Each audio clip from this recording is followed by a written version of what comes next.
Welcome, Nigel, to World's Best Physio, which is not a claim, it's a research assignment. The question is, what does it take to deliver the highest quality of physiotherapy that humanity is capable of?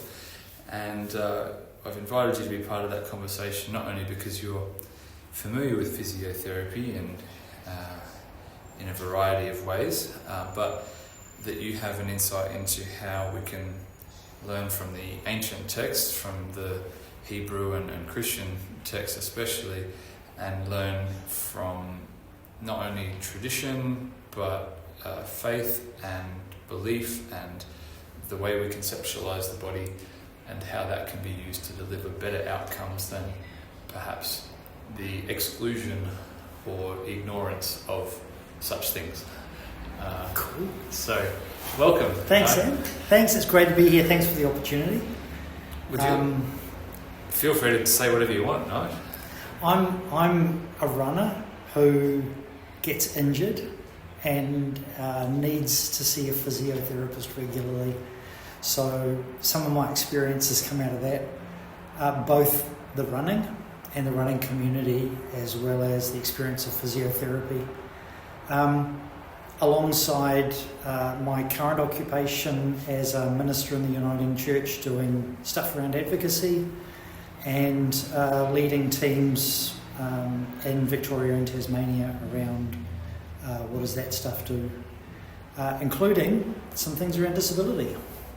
Which we're going to touch on, because being unable to do something is very similar to being injured, which is very similar to being disabled. And yes, we could discuss the permanency or impermanency of one condition compared to the other. It's not really the scope of today's conversation to get into that. But what kind of things are you advocating for, Nigel, in your work? And then we can dovetail that into what I advocate for, which is a higher standard of physiotherapy.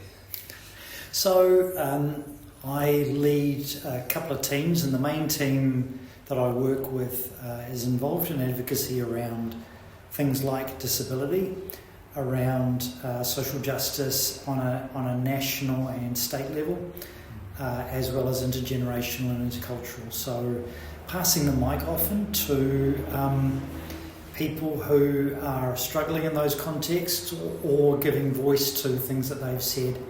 And where can we make structural changes, but also where can we make significant one-on-one changes? So that everyone's needs can be not only identified, but also addressed. And it's a bit ironic that you use the phrase passing the mic, given the technical issues that stopped us from actually using proper microphones today. So apologies for those listening, the audio quality is not as good and there is no video available for today. We'll get a photo of our mugs smiling so that we can maybe have a still photo available. Let's launch into the nitty gritty. Nigel, you had some interesting provocations that you shared before we started recording. If you wouldn't mind sharing those, I'd love to build on top of it with a couple of the social justice points that you've just brought up. So, and these are kind of a little bit random. We might go in odd directions to get to where we want to go. One of the questions that spirituality generally raises, and Christian spirituality particularly, is what does it mean to encounter a whole person? So it's not just for a physio, it's not just an injury, it's not simply a thing to be fixed, but this is a person who has a social structure, community, and a personality that sometimes sees their identity caught up in their ability to do things or their inability. How does a physio encounter a whole person? And one answer to that would be to treat Nigel, not treat the foot pain, for example, or treat Sam, not treat the shoulder that's attached to Sam. And another answer that is very popular, and any physiotherapist listening to this or any physiotherapy student listening to this will be familiar with the biopsychosocial model of healthcare, something you might be aware of as well. Nigel. So biological referring to the physical, the bones, tendons and whatnot. The psychological referring to mental state and emotion, and then social referring to community and relationship with those outside of ourselves, and even relationship with the land and environment around us. We could argue that because social refers to relationship, that God exists within the social portion of biopsychosocial, and that therefore there is a relationship with a personal God that has to be considered when we're assessing and treating a person who is either in pain or injured. The issue I find with that, and the inadequacy of the biopsychosocial model as far as I can assess it, is that we can fall into the trap when practicing what I'm just going to bluntly call bad physiotherapy, where we just see biopsychosocial as different levels of problem.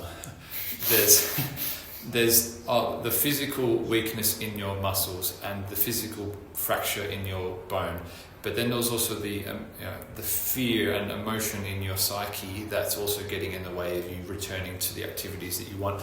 And then there's the problems that you have with your husband or your wife or your kids, and the relationships that are disturbing your recovery too. It can easily be levels of solution as well, but it often becomes levels of problem. And where I think the theological has value, or the faith element has value in assessing a whole person, is in the identity of that person as an intelligent creation, as something that's capable of improving. And I can get criticised for being perhaps giving false hope, where I believe that all things can change and all things can improve, and that miracles are possible and wonderful surprises are perhaps not likely but still possible. That sense of hope and faith in the body's ability to change, I don't see from the biological or from the psychological or from the social aspects. I see that really that's coming from the theological or the faith component. Let's pick up that hope thing in a moment. Let's go back to where you were before. So the Hebrew and Christian scriptures start with this creation story, and it's a creation story that is fairly unique to this particular religious stream, in that it describes God, the divine, making a human form that the divine describes as good.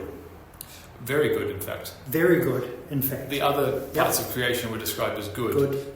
But very good is used to describe humans. Yep. And the very good is a word, the Hebrew word is tov, T-O-V, and it describes the relational ability of this creation to have a relationship with the creation in which it's set, but also with other human beings. But it's also the ability to see itself as a whole, whatever that whole looks like. And it doesn't matter whether a person is injured or old or even severely disabled. That is described in Scripture as holding the divine image in that human being. Made in the image of God. Made in the image of God. Yeah. So it's not about necessarily function or wholeness. It's about how is this person set within the whole of that creation. So as a physio is encountering a human being, the whole human being, they're encountering this divine image within the human form, and the ability of that to be both wonderful and amazing and do incredible things, but also to be fragile and to be able to be. It does get broken, and even before, I was reading something earlier, even before what Genesis, the early text, describes as this brokenness, the male form is changed by a rib being taken out to form the woman. This is the character of Adam. Okay? This is Adam and Eve. Yeah. Story of Adam and Eve. Is that even before evil enters the story, the man is injured and a rib is taken out to form community, to form this other form. Because it's not good for man to be alone. Yep. And we know that loneliness or isolation is not only a problem for someone's health, but it's a predictor of slower recovery from injury. It's a predictor of worse outcome after any type of pain or injury. It's something we very much saw in the COVID years, where people were socially isolated, and often since then too. You mentioned wonderfully made, and we often hear people who talk about the creation of human beings quote the Bible verse, wonderfully and fearfully made. And I'd like you to teach me something about the fearful component, because I've heard so many sermons and messages and interpretations of the Bible heavily emphasize the wonderfulness of humanity. And you touched on fragility. So could it be that there was some fearfulness in the fragility of human creation, or is it more the fearfulness of the dark side in humanity, that potential for doing harm to others and doing harm to ourselves? So that particular phrase is set within one of the Psalms, and the singer, the psalmist, is reflecting on, I can't believe how amazing this creation is. I can't believe how amazing this body is.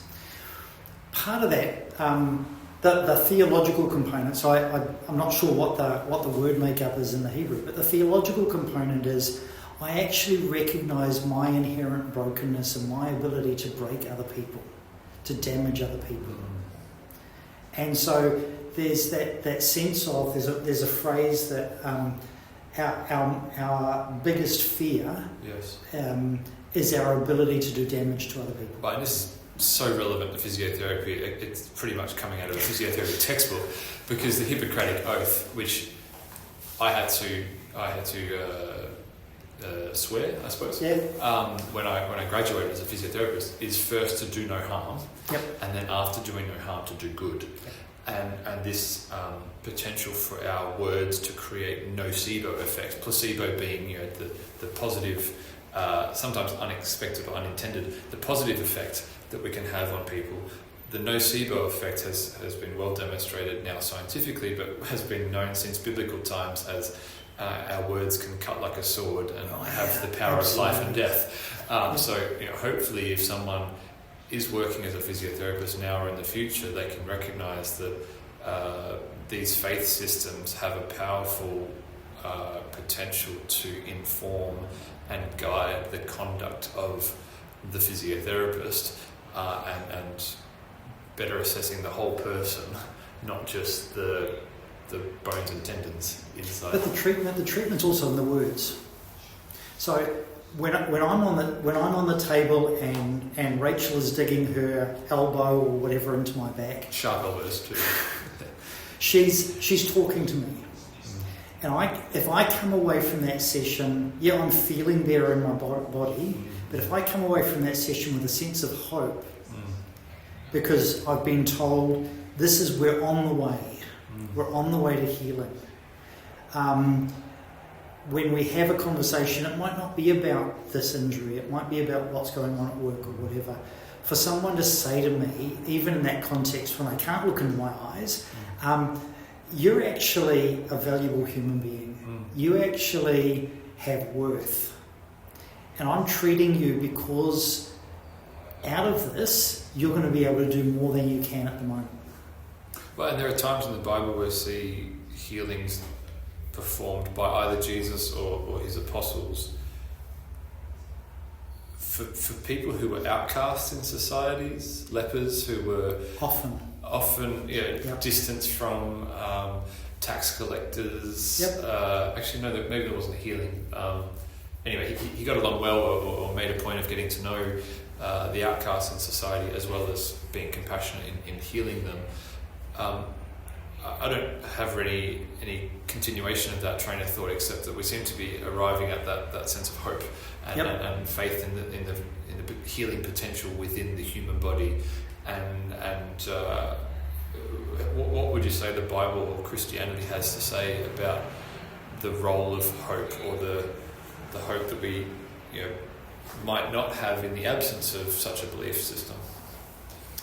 So there's a number of things in there. Hope is to a degree an inherent human quality, and we within healing arts, whether that's as a GP or as a physio or a podiatrist or whatever, as in human community, we're often giving and taking that hope. We take hope with our words. We take hope. So when I say to you, there's actually nothing I can do about this. Oh, we're robbing someone of their hope. We're robbing someone of their hope. Not like taking a compliment, not like receiving something, but we deprive someone. Deprived someone of their hope. It's the practitioner saying you'll never walk again, or you'll never run again, or okay. So it's a nocebo effect. Yep, it is. It is. Within that, so there's the theological part of that says within wider society, in spite of the fact of what we see around us in a broken world, where you've walked in off the street, you've possibly encountered misogyny or racism on the train on the way in, that within the wider society, the theological framing of that is you matter, and there is an outcome beyond what you're seeing at the moment that is much bigger than you may even see in your lifetime. But when we talk about advocacy, we talk about we're moving towards something that is a hoped-for outcome. I'm going to say something provocative just because it makes for good conversation. You mentioned before that Christianity or the Judeo-Christian ethic, more than other belief systems, has a message that is positive with respect to human health and the recovery of pain and injury. And we didn't dig into it, and I don't have the faintest idea as to what comparison you've got in mind. So could you draw a comparison? You may choose to name the other religions or the other faith-based systems that you're comparing to, and then elaborate on that. You may choose not to name them. So the context of what I was saying was out of which the creation story came. That's what it was, yes. So when the creation story was written, it was written by Jewish rabbis in exile in Babylon. And the Babylonian story says that gods are capricious, they hate you, they only want what you can give to them. And then in the midst of that is the story that says God created human beings and said they were very good. Yes. And by the way, wants to have a relationship with humanity. Yes. Wants to walk amongst humanity. Yes. In the Garden of Eden. In the Garden of Eden and beyond. Yes. So when Jesus, human and divine, walks amongst us, that is God coming to earth. Yes. Well, and some people really struggle with the idea or struggle with God in their own selves because they feel as though God does not love them, or God has forgotten them, or the two of us are familiar with a certain gentleman by the name of Mike who recently passed away in our local community and who was very well loved, and some people might regard cancer as an evil that God has set upon this world, and why wouldn't God just do away with pain and injury as well, and make life good in every respect? In what way can we make sense of this, Nigel? Because here we are saying that a belief in God may improve the quality of physiotherapy outcomes, or perhaps improve the recovery of pain and injury for an individual suffering such things. But for those people who are listening and saying, well, if God truly exists and was good for our health, then we wouldn't have things like cancer, and we wouldn't have to farewell our friends in the earlier years of life than what they might be expected to live. How do we answer that? That's an easy one. That's a softball question for you. It's a question that there is no answer to. However, we own several things within that phrase. The first is a lot of the pain that is inflicted in this world is stuff that we do to each other, we do to ourselves, we do to the world around us. And so... that's our responsibility, not God's. There is a responsibility that we have. Yeah. To one another, to ourselves. One another, over generations. So the pollution that we put into the ocean now is going to impact our grandchildren, our great-grandchildren. And so treating your neighbour as yourself is not just about looking after people so today. Much. It's about the next generation. So much so. Yeah. There's also there's a line of theology in the Bible that points us towards a time when all creation will be healed. It's not something that we see now. It's something that we glimpse. And the scripture of the Bible does talk about those glimpses that we see. But a lot of that comes into our own responsibility. To be loving towards one another, to be compassionate, to forgive one another for our misconducts. And our responsibility socially beyond this. And this kind of leans into a little bit of the advocacy work that we do. When we create social structures that enhance racism, that enhance a bias against disability, sometimes we don't even know we've done that. But those become, when we become aware of those, we have a choice to say, yes, that's worth fixing, or we're just going to let them suffer because it doesn't affect us. Before this podcast was recorded, I was actually lunching with two of our team members, and we discussed the possibility of having an exercise class for the homeless, a free community class. It wouldn't be the first free community class that we've done here, but it would be the first one for homeless people. And there was a bit of healthy debate about, is that a crowd of people that we want to be inviting to our place of work? And I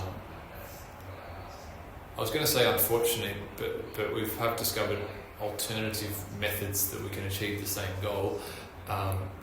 We've decided not to host it on site anymore after a number of encounters that we've had, and we've decided we're going to change tack and we'll network with a local community group that is very well versed in that space.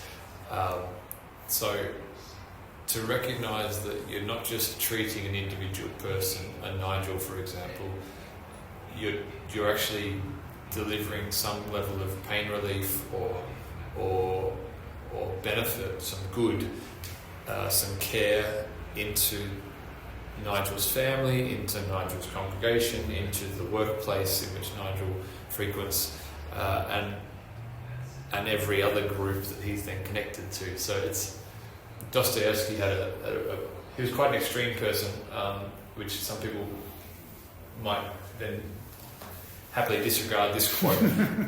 Feel free to disregard this quote, but the quote says that every person is responsible for everything that happens to them and everything that happens to everyone else.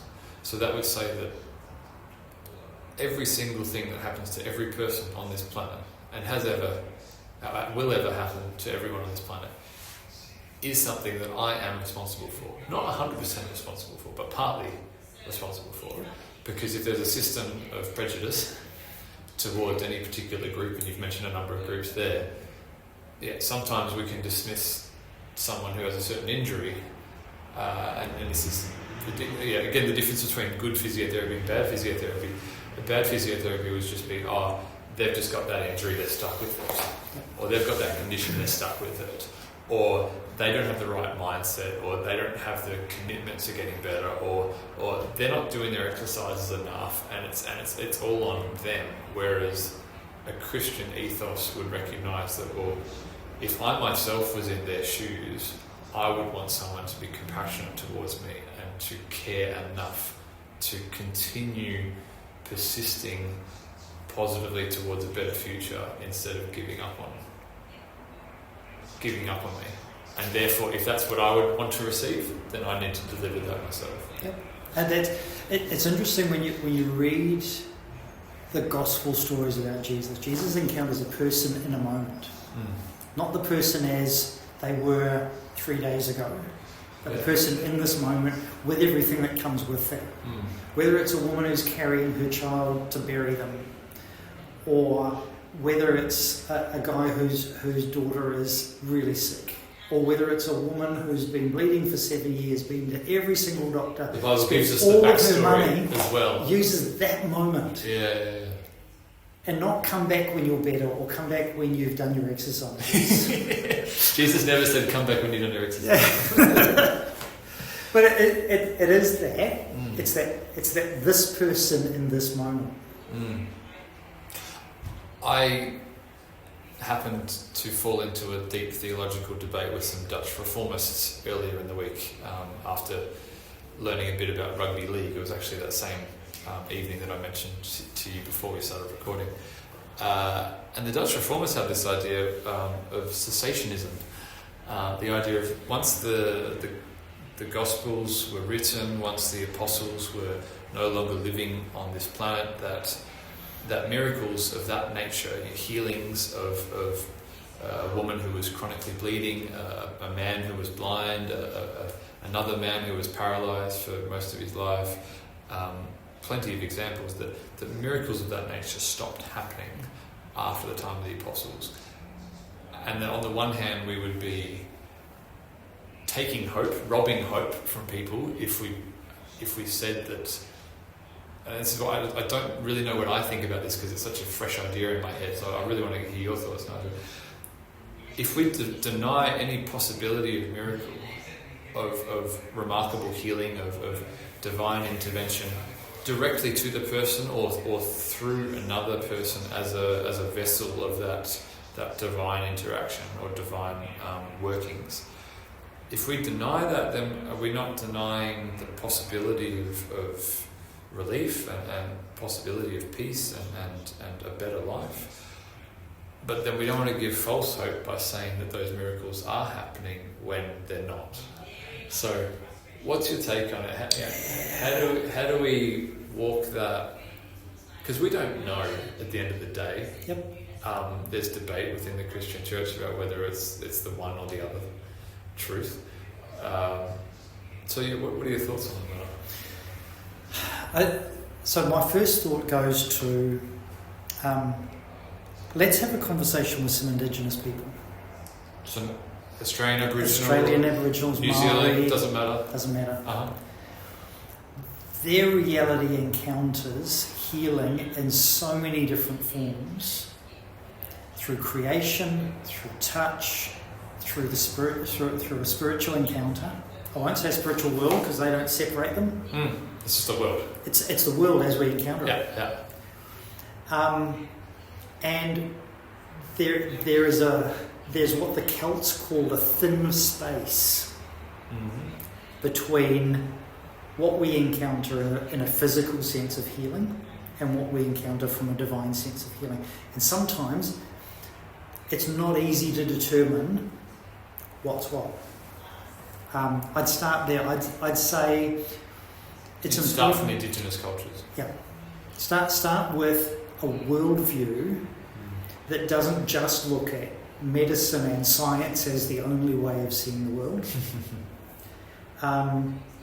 We're not practiced in looking at the created world around us when we're standing in the bush and seeing the opportunity for an encounter with spirituality, with the divine in that space.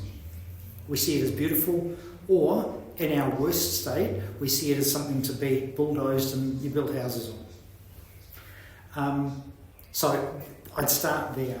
I'd also say I think it's really important for all of us to stay in our lanes.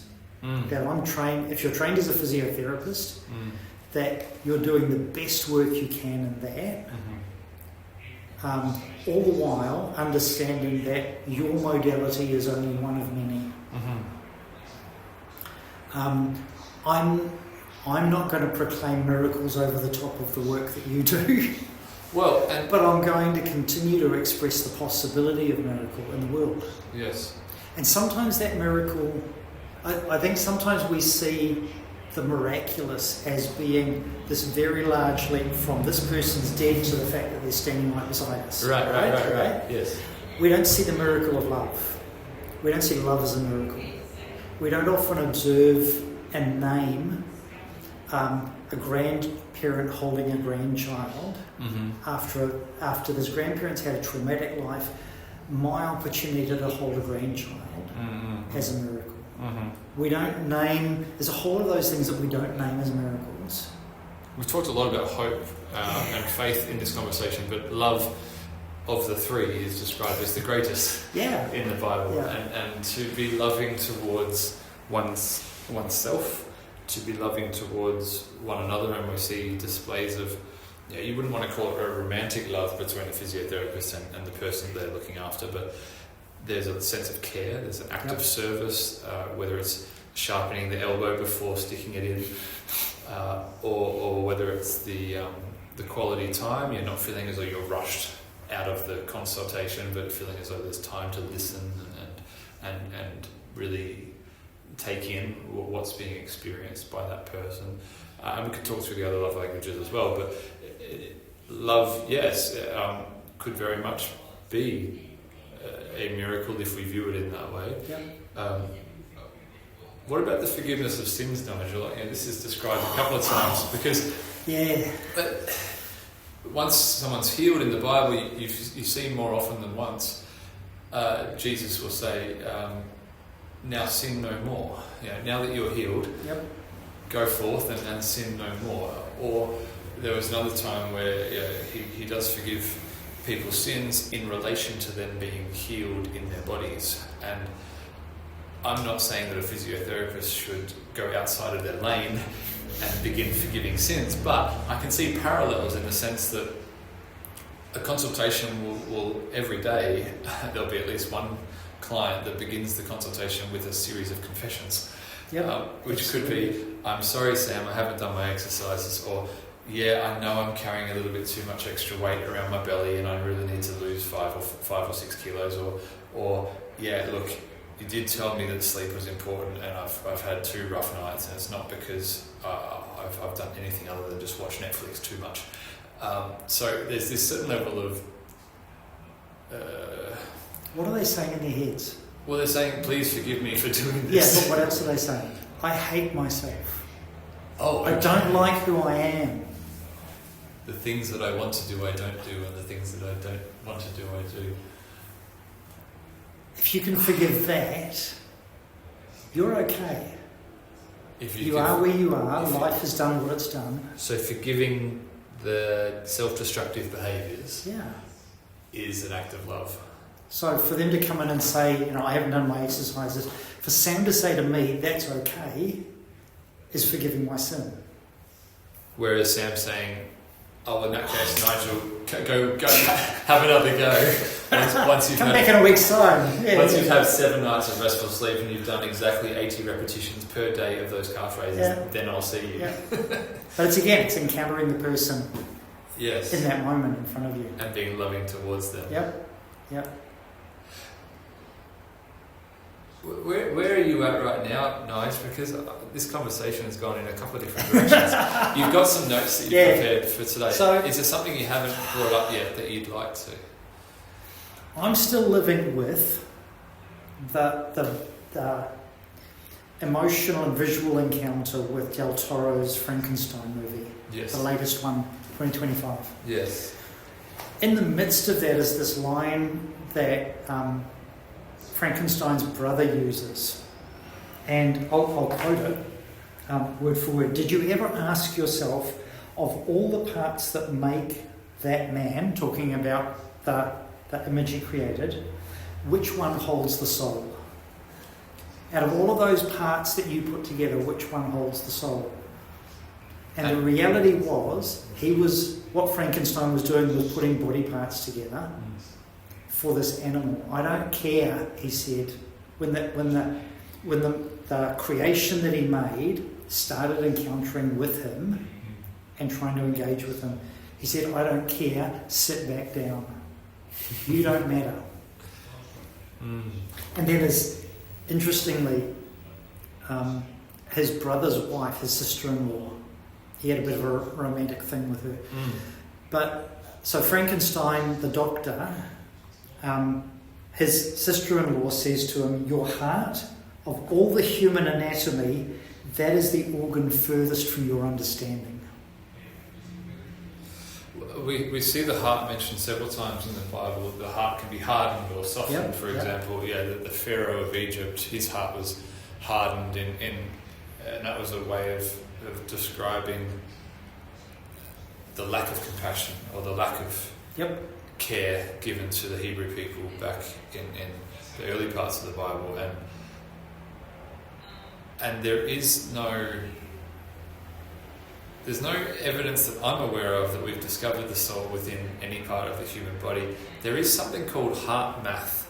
There's a bunch of researchers over in the USA they call themselves heart math, and they've found that when someone meditates, I dare say prayerfully, on gratitude, compassion for not just themselves but for the world as a whole, and they go through this exercise of practicing these virtues that are espoused in ancient texts that you've referred to, that we see something happening to their heart rate variability that doesn't happen when they simply focus on their breath, or doesn't simply happen when they focus on when they practice mindfulness of just zoning in their attention on one thing. There's something when we commune with the world as a whole in that loving ethos, our heart rate variability is much higher, and HRV is associated with a level of restfulness or restoration, or the rest and digest parasympathetic nervous system, which we associate with healing and recovery. So is it arguable then that when we get in touch with that soul, not that it's contained within any part of the body, but that it is something that we exist within as a community? And I agree with what you said before. You highlighted how the indigenous cultures, Maori and Aboriginal, are very much more connected with the world as a whole compared to what white fellas tend to be sometimes, where we tend to say that this is my land, that's your land, this is my my body, that's your body, kind of thing. We've got a few minutes left, Nige. So any other curlers that you want to throw out there? There's probably no curlers, but I think just drawing a few threads in. Sure. For a conversation with physios or physio students. And I love being in the room when there's physio students there, because I get to engage with them. And I don't know if they appreciate it, but I do. A human physiotherapist encounter a human being in their whole person, often at their weakest point. In the midst of that is not just a physical form that needs repair or care, sometimes even just touch that they haven't had from anywhere else. But also a sense of a soul or a spiritual being that words can touch. Then there's the element of the hope that's given in the midst of a physiotherapy session, in the midst of words and touch and other things. Then there's a sense of the fact that this is going to allow them to engage better with their community, to be able to run with others, to be able to lift their grandchild, to be able to be part of that wider community. To become the whole once again. Become the whole, yeah. And the other thing, I think there's a moment for some of us No, I think there's a moment for almost everyone that when you're in a room encountering another human being or being encountered by another human being as a client, that the world, the broken world around us kind of melts away for a moment. And there's something almost spiritual. Mm-hmm. Let's take the word almost out of there. Mm. There's something spiritual about that moment where for an hour I'm able to put that aside and someone else focuses on me. And sometimes for some people that'll be the only time, because apart from that I'm looking after everybody else around me. I made a slightly light-hearted description of the confessions that people make when they come into a consultation, that privacy, that safe space. We saw a lot of it. We see a lot of it every day, but especially when we had the COVID lockdown restrictions that gave various reasons that people were permitted to leave their home and for certain amounts of time under certain situations. We would sometimes have people come to us stressed to their eyeballs, anxious for everything that was going on. And they would say things in the privacy and confidentiality of that relationship with the physiotherapist, such as, I just needed to get away from my kids. Yeah. I just needed to get out. Like, I'm going nuts there. Yep. Can you just massage my shoulders and take some tension out, because I'm going to be a much better husband or a much better wife if you do that. And I trust you to tell you that. Because if I told everyone that, I'd probably get in trouble. So that's a beautiful way of summing it up, Nigel, that we're responsible in physiotherapy for enabling that person in front of us to become the full and whole, complete version of themselves, which means they're participating in community, they're engaged within a larger network of people and environment, that we're not just assessing a body part, and that we're using things such as the forgiveness of sins, the compassion that's shown towards another person, and that we are, I suppose, guarding ourselves against the potential harmful effect that we could have if we chose our words poorly, or if we conducted ourselves in a way that might increase the possibility of anxiety around a particular injury, or you name the harm here. So thank you very much for a rather inspired conversation, and I hope it was useful to those listening. And are there any things that you'd like to say in summary? Thanks for the opportunity. I think there's a really interesting, there are multidisciplinary intersections across a whole lot of things. And I'm aware I bring a Christian perspective, a runner's perspective, a family person's perspective. Others bring others, and the more we can spread the connections, the more we're able to learn and become better at our craft, at what we do. Brad Stolberg, he's just put out a book called The Way of Excellence. I'm looking at it at the moment. The Way of Excellence. The Way of Excellence. And he talks about both the craft of what we do, the mastery of it, and also that we're doing something that matters, that makes a difference to other people. And I'm holding those two in tension. Are you familiar with the concept of Ikigai from Japan? Yep. Which combines those two, what you're good at, your craft, and what the world needs, with then what you're passionate about. And some would make a Harry Potter reference at this point and say that the wand chooses the wizard Harry. that our passions choose us, as opposed to we choose. Nigel didn't necessarily choose to become an ultra-marathon runner. It was just in you, or you were just drawn to it. I didn't necessarily choose physiotherapy. It's just, it seems impossible that I could do anything else. So thank you very much. Thank you. This is fun. Thanks very much.